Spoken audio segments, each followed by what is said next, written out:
যা কাউকে খুঁজে নে যে তোকে মেন্টাল সাপোর্ট দিবে। আমার গার্লফ্রেন্ড তুই, আরেকজন না যে আমি আরেকজনকে খুঁজতে যাব। 1 লাখ টাকার বিনিময়ে নিজের ভালোবাসা, নিজের সম্পর্ক বিক্রি করে দিস। তুমি জানো না, সবকিছু আমি ঠিকই জানি। আচ্ছা তুই কিছু করবি না?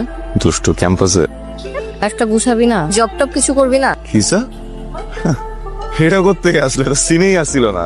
তোর জবের প্রেশার আছে কিনা সেটা আমি উত্তর দিতে পারবো না, কিন্তু বাসা থেকে আমার বিয়ে প্রেশার দিচ্ছে। এখন আমি তোর কথা যদি যে বলি, সাপোজ আমি বললাম, ওরা তো জানতে চাবে যে ছেলে কিছু করার কি ট্রাই করছে কিনা। তুই যদি কিছু করিস বিয়ে হবে, তুই যদি কিছু না করিস বিয়ে তাও হবে। শুধু ডিফারেন্স হচ্ছে তোর সাথে আমার হবে না, আমার অন্য কারোর সাথে হবে। গেলাম। এই পিঙ্কু, এই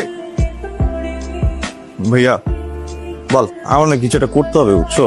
হ্যাঁ আমি তো সেটাই বলি, তোর কিছু একটা করতে হবে, মনোযোগ দিয়ে পড়াশোনা করতে হবে। কিছু একটা করতে হবে মানে পড়ালেখার পাশাপাশি কিছু একটা করতে হবে। একটা প্রেশারের ভিতরে আছি তো, চাকরি হোক ব্যবসা হোক কিছু একটা করা উচিত না? পড়ালেখার পাশাপাশি সবাই তো। তা কি প্রেশারে আছেন আপনি শুনি? আমি প্রেশারে আছি হচ্ছে গিয়ে, স্টুডেন্ট লাইফে 2 রকমের প্রেশার। 1, লেখাপড়া শেষ হওয়ার পরে চাকরি বাকরির প্রেশার। রাইট। 2, গ্রাজুয়েশন শেষ হওয়ার আগে যদি প্রেশার আসে তাহলে ধরে নিতে হবে যে এটি একটি প্রেম গঠিত ব্যাপার, আর প্রেমিকার বিয়ে হয়ে গেছে। একটা তোকে মারবো তার ভিতরে বস। তুই গাড়ি চাইলে আমি তোরা গাড়ি কিনে দিব, দরকার হলে লোন করে গাড়ি কিনে দিব, কিন্তু আমার এক কথা, পড়াশোনা ছাড়া এই মুহূর্তে তোর কিচ্ছু মাথায় ঢুকানো যাবে না। তোর কথাটা একটু বোঝার চেষ্টা কর, এমন করলে তো হবে না। বাসা থেকে অ্যালাউ করতে চান আমি কি করবো? কি হয়েছে? তুই তোমার জীবন বদলে দিস। কেমনে? আমি যে মেয়ের পছন্দ করি, হ্যাঁ ওই মেয়ে তো তোর কথার পরামর্শে হ্যাঁ মেয়ে তো আমার গার্লফ্রেন্ড হয়ে গেছে। কি সমস্যা বাবা? আনিকা বলতেছে আমার একটা কাজ করতে হবে, আমি চাকরি করি ব্যবসা করি, এটা ব্যাপার না, কিছু একটা করতে হবে। যে দূরে ওখানে একটা কাপল দাঁড়ায় আছে, ওর রিলেশনটা কেরা করেছিস তুই? আমি হ্যাঁ একটা মিনিট দাঁড়া না। হ্যালো, আরে ভাই কতবার বলছে তোরে পিঙ্কি সে যখন বললাম ফোনটা না দেওয়ার জন্য? তোর লুকাই কথা বলতে হবে কেন? ব্যবসায়িক ফোন তো। কিসের বিজনেস? আরে বস না একটা মিনিট, আমি একটু জাস্ট শেষ হই। থাক তুই তোর বিজনেস। পিঙ্কি, আসসালামু আলাইকুম। হ্যালো, আপনার সাথে আমার খুব ইম্পর্টেন্ট কথা ছিল, আপনি কি ফ্রি আছেন? আপনি যে মেয়েকে ভালোবাসেন তার কোনো ছবি আছে? আপনি যখন যাবেন তখন সামনাসামনি দেখতে পারবেন, আপাতত আমার কাছে কোনো ছবি। কত টাকা চার্জ করেন আপনি? 30,000। আমি আপনাকে 1 লাখ টাকা দিব, কিন্তু আপনি যে কাজের মাঝখানে কাজটা বন্ধ করে দিবেন না বা কাজটা করতে পারবেন না, বা আমি যদি বলি আপনার কথায় পোল্টি দিবেন। এই পৃথিবীর সব থেকে আদরের মানুষটা আমার ভাতিজি রাই। রায়ের কসম করে বলছি।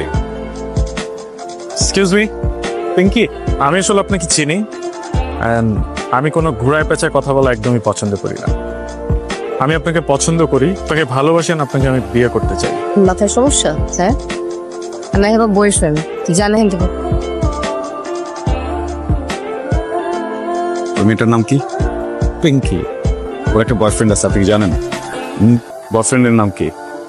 সঞ্জু। কোন সঞ্জু? তুমি তার মানে সবকিছু জেনে শুনে গেমটা খেলছেন, তাই না? সঞ্জু, তোমার সাথে আমার একটা ডিল হয়েছে। ডিলের কোথাও কি লেখা ছিল যে তোমার গার্লফ্রেন্ডের সাথে আমি প্রেম করতে হবে? তোমার গার্লফ্রেন্ডের নামও কোথাও লেখা নাই। তোর ডিলের কুস্তি মারি আমি। তোর গার্লফ্রেন্ডের আশেপাশে যদি দেখছি না, তোর খবর আছে, তোর 1 লাখ টাকা তোর মুখে মারবো। তোমার আরো টাকা লাগলে আমাকে বলো, টাকা নাও। সব গায়ে হাত দেয়া ওগুলা বাদ দাও, তোর টাকা আমি তোর ফেরত দিব।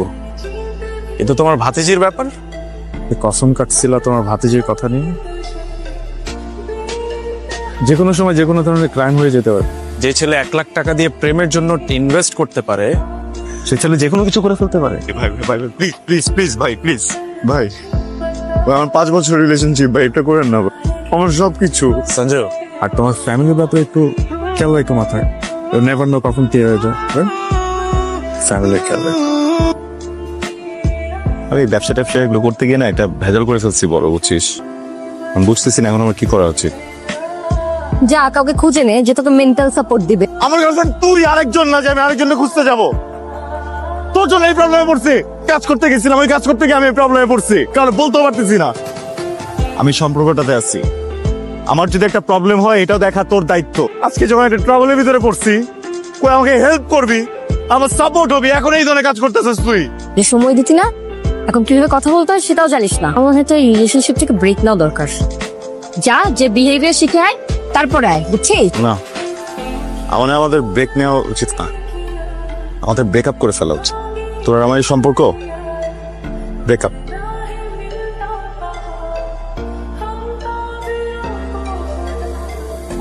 Excuse me. হাই। আপনি আবার আসছেন? আপনাকে সে আমি বলছি না এগুলো নিয়ে আমার কোনো ইন্টারেস্ট, বারবার কেন বিরক্ত করতেছেন? ওই দিনের ব্যাপারে কোনো কথাই বলতে আজকে আসেনি, আমি একটু অন্য ব্যাপারে আপনার সাথে কথা বলতে আসছি। আমি কি একটু বসতে পারি? বসেন। চাচ্ছিলাম যে মানে সব ধরনের সম্পর্কই তো ব্রেকআপ হয়ে যায়, কিন্তু ব্রেকআপ হয় না শুধুমাত্র ফ্রেন্ডশিপটা। আপনি খুব সুন্দর মনের একজন মানুষ, and আমি চাই আপনার সাথে বন্ধুত্বটা আমার থাকুক। ও যাতে ফিউচারে যে আপনার লাইন ঘাট ইজি হয়ে যায়। না না, বিষয়টা একদমই তা। আমি অনেকদিন ধরে আপনাকে অবজার্ভ করছি, আপনাকে দেখছি, ভালো মনের একজন মানুষ, আর আমি চাই এমন ভালো মনের একজন মানুষের সাথে আমার বন্ধুত্বটা থাকুক। আচ্ছা আমাকে একটু সময় দিন, আমি ভেবে দেখবো। ঠিক আছে, টেক ইউর টাইম। বাট আমি আজকে আপনাকে একটা কথা বলতে চাই। আমি আসলে আপনার সাথে একটা চিট করে ফেলছি। সঞ্জু আপনার বয়ফ্রেন্ড, রাইট? আপনি সঞ্জুকে কিভাবে ছিলেন? কিছুদিন আগে ফেসবুকে আমি একটা পোস্ট দেখি, রিলেশনশিপ ডেভেলপমেন্টে কাজ করে, মানে কন্ট্রাক্ট রিলেশনশিপে কাজ করে, যেটা টিম লিডার আপনার বয়ফ্রেন্ড মানে সঞ্জু। আমি সঞ্জু মানে আপনার যিনি বয়ফ্রেন্ড, তাকে আমি আপনার ছবিটা দেখানোর পর আমি ওকে বলি যে আমি এই মেয়েটার সাথে প্রেম করতে চাই, আই লাভ হার, অ্যান্ড আমি এই মেয়েটাকে বিয়ে করতে চাই। জানি সঞ্জু আপনার বয়ফ্রেন্ড, সঞ্জু আমাকে কোনোভাবেই এটা ডিনাই করে না, ও বিষয়টাকে আরো একসেপ্ট করে না। ও বলে যে টাকার বিনিময়ে আমি আসলে এই ধরনের কাজ করে থাকি, সো আমি টাকার জন্য এটা করব। আমি জানি আপনার বিশ্বাস হবে না, আপনার গতকালকে ব্রেকআপ হয়েছে, রাইট? আপনি চাইলে ওকে ফোন করে দেখতে পারেন, আপনার ফোন ধরবে না, ফোন কেটে দিচ্ছে। এই তো আমাদের যে ডিলটা হয়েছিল, আপনি চাইলে এটা একটু দেখতে পারেন।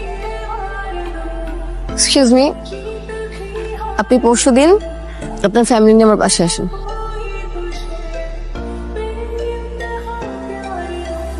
বাবা বিষয়টা কিন্তু আমি নিতে পারতেছি না বাবা, আমার কান্না আসতেছে। বাবা আমগো ভাবি মানে তোর গার্লফ্রেন্ড আমার ভাবি, বিয়ে হলে এই বাড়িতে হইব।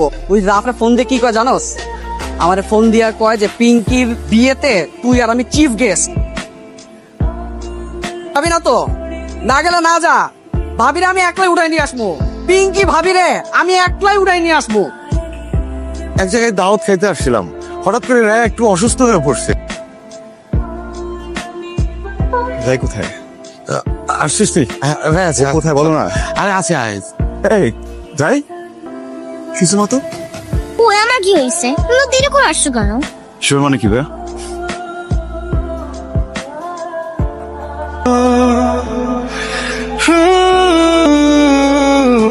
চল এখান থেকে সর। সঞ্জু কথা শোনো, কথা বিয়ে খেতে আসছিস? কিন্তু আমি তো তোকে দাওয়াত দিইনি। ও আচ্ছা আচ্ছা, রাফিন দাওয়াত দিচ্ছে, পেমেন্টটা তো পুরোটা পাইছিলি না? ঠিক আছে। এই থাপ্পড় ডিজার্ভ করে। ও একটা না, দুইটা থাপ্পড় ডিজার্ভ। একটা হইতেছে ওর ভাস্তির কসম খেয়ে চুপচাপ ছিল, আর আরেকটা হইতেছে আজকে বিয়েতে কোনো সিনকেট হবে, এইটা ভাবে ও এখনো চুপচাপ। ভাইয়া আপনি জানেন না ও কি করছে? 1 লাখ টাকার বিনিময়ে নিজের ভালোবাসা, নিজের সম্পর্ক বিক্রি করে দিচ্ছে। তুমি জানো না, সবকিছু আমি ঠিকই জানি। এই কথা বল। কথা বলবে না তো এখন? ও রায়ের কসম কাটছে না। আমি আমি আমি তো কসম কাটি নাই। আমি বলি তুমি ওরা বিয়ের জন্য প্রেশার দিছিলা না, বলছিলা না যে নিজেকে কিছু করতে? ও গেছিল ভাইয়ার কাছে, কিন্তু ভাইয়া ওকে সাপোর্ট করে নাই। মাঝখান দিয়ে প্ল্যানটা আমার, আমি ওকে বলছিলাম যে ওটা একটা ভালো গুণ আছে, মানুষের রিলেশনশিপ করায় দেয়, তো ওইটার মাধ্যমে যদি কিছু টাকা ইনকাম হয় তাহলে সমস্যা না। কিন্তু মাঝখান দিয়ে এই লোকটার সাথে পরিচয় হয়েছে।